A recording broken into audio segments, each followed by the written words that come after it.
Today on a 2014 Nissan Versa, you're going to be taking a look at, I'm going to show you how to install the Roadmaster 4-Diode universal wiring kit for towed vehicles. Part number RM-152-98146-7.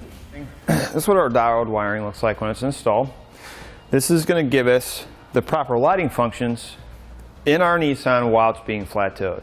How it gets those is it transfers the light signals from our RV through our plug, through our wiring that's connected into our taillight wiring or factory wiring.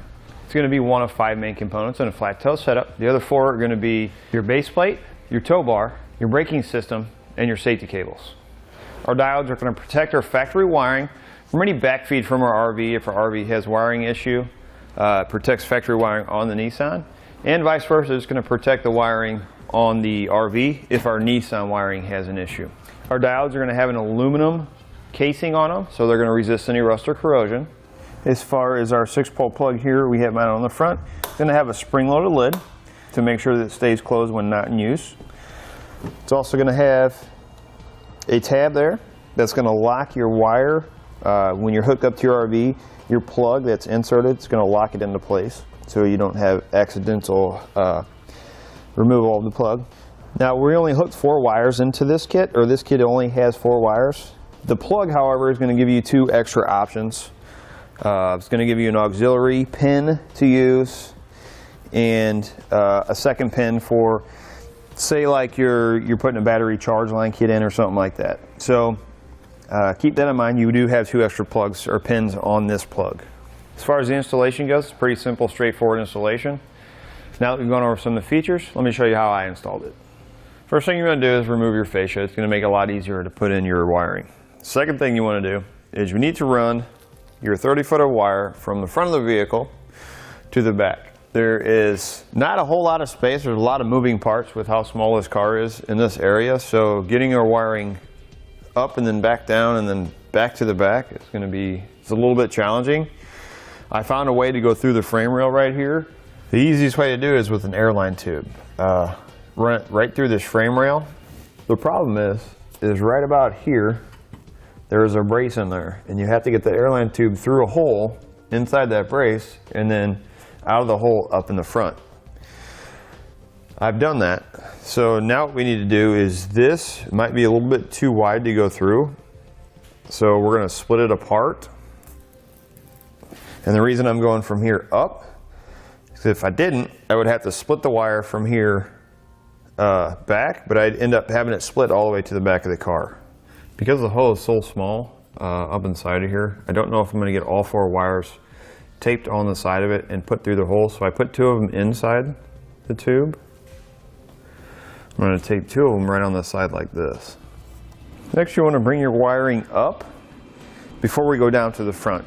The reason we do this is if you're putting in a braking system like the Stay and Play Duo, the wires that come from the G-force controller have to hook into these. So it's easier to come out of the firewall and hook into them here than to try to go down and try to get them through the frame rail that we run.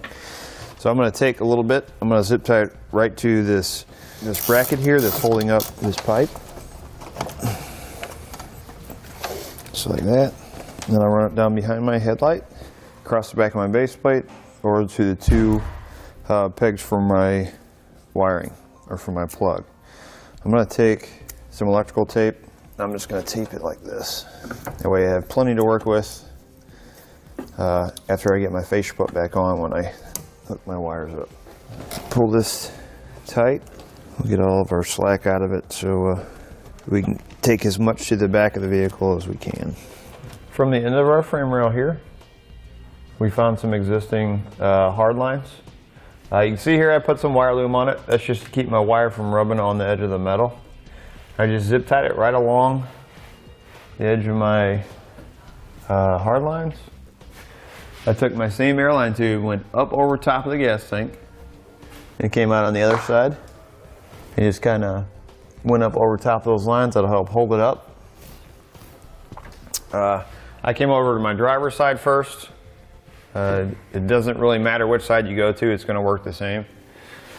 Ran my line over here. There's not a whole lot here to connect to, so I went up and I zip tied it right here to this hose. So held it up and then went through this hole in this piece of aluminum here on the back side. And then we'll take this and we'll go up to our taillight right behind our fascia. Now to remove our taillights, we're going to have to remove the panel here.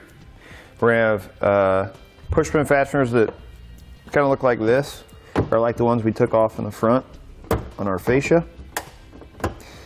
Pry out the center. They look like that. Make sure you get the base with it. You're going to have one here and you're going to have one over here. Then you're going to pull this one off on each side of the vehicle. And you're going to have one right here. And this one's not necessary if you can get back behind this panel easy enough. I like to take it off just to give me a little extra room. We'll pull this panel up, kind of lift up on it like that, and we'll set it aside. Then we're going to take our insulation, we're going to pull it back like this. Then we have this bolt here, or a nut here and a nut here, 10mm socket.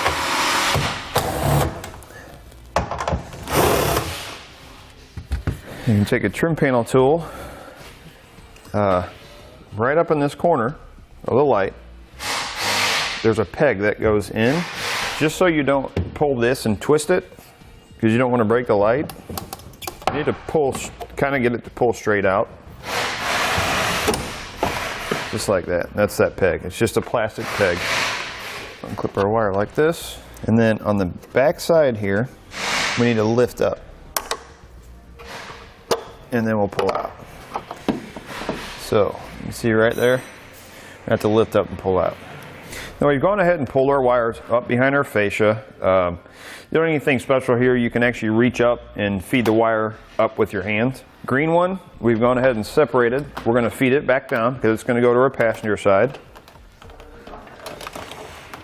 And if you wanted to, you could do this before you pull your wires up. Our other three wires, I'm going to go ahead and I'm going to split them to right here, split them apart. You actually need to test your wires. We've gone ahead and tested ours with a light tester hooked up to a negative power source. What we determined is this is a 3-wire system. If you would like to maintain the 3-wire system, you will need an extra diode for each side. However, it's not necessary. We determined that our red wire is going to be our brake signal, blue wire is our running lights, and our green wire is going to be our turn signal. What we're going to do is we're going to combine our brake signal into our brake and our turn signal.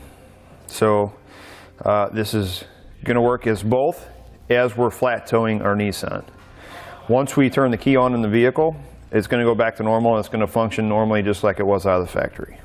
We've determined that these two wires are going to be the same color and same functions on both sides of the vehicle. So we're going to start here on our driver's side. We'll go ahead and hook into, go ahead and splice our wires and hook our diodes into them. Go ahead and cut our red wire, strip it back. This is some pretty thin wire, so I'm going to double it over. Do the same thing with our blue wire here. Now we'll take our diode, or one of them. Now we'll take our spade connector, we'll connect them onto the red wire.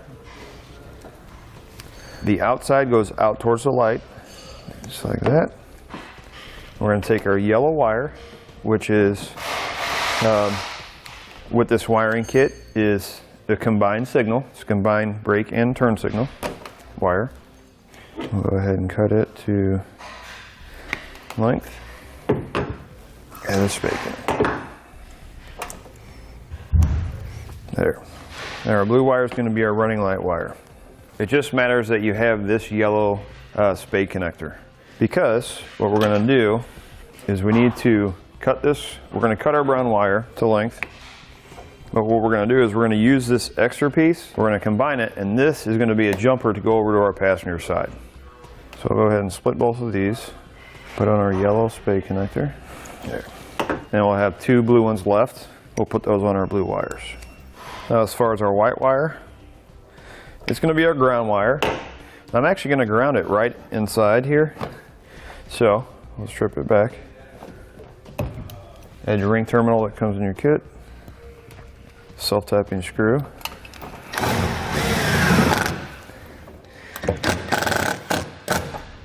Now we can reinstall our taillight. Go ahead and plug it back in. What we need to do is we're going to take these two and we're going to kind of stick them in this little pocket inside the back of our taillight, because we don't have a lot of room for those to sit in our taillight to fit in properly. So you can see how I have it ran here. I went right over the top of both into the frame rail. You can see my exhaust comes over here, so my frame rail on this side is going to keep it up away from my exhaust, and we'll run this up to our passenger side taillight, same way we did on our driver's side. As I mentioned, our passenger side wiring is going to be the same, with the exception of the green wire hooks into our red wire, which is our brake light and turn signal. And where our blue wire for our running lights, our brown wire that was our jumper, we're only going to have one instead of the two. We're hooking that into the other side of the diode. Once we get our diodes on our passenger side, we can get our taillight back in place, get all of our panels back in place, and we can move back to the front of the vehicle. Now my diode wiring, how I had it ran back here, I'm going ahead and put some wire loom on it. This wire loom does come in your kit, and covered it so that you can't see any of that colored wire through the front of the grill. This extra stuff here, this airline tube, and these extra wires are actually for the braking system. So if you're putting in a braking system, it's a good time to do it before you put the fascia back on. I've gone ahead and added the wires, or put the wires inside that wire loom too, make sure it stays nice and neat. Went ahead and zip tied it to the back of my base plate. Now we can go ahead and put on our fascia. Now we're going to take our 6-pole plug. You're going to have a boot on the back of it. Take the skinny in and slide it over your wires. And we need to strip all our wires. On the back of your plug, it's going to mark what wire goes where. GD's for ground, TM's for your running lights, LT's for left turn, RT's for right turn. Take a Phillips or a flathead screwdriver, loosen those up. Don't take the screws all the way out because they are small. They can get lost pretty easy. Start with our right turn, which is right over here. Do our left turn, do our yellow, ground. You want to make sure when you strip this back that when you put the screw in, it's touching the wire, not the coating. And then running lights. Now we'll take some dielectric grease. We're just going to cover up our connections. It's going to help protect them, keep them from corroding. You don't need a whole lot, just a little bit on there. And we'll take some wire loom, put it over top of your wires. Again, just to kind of clean it up a little bit so that the colored wires are not showing.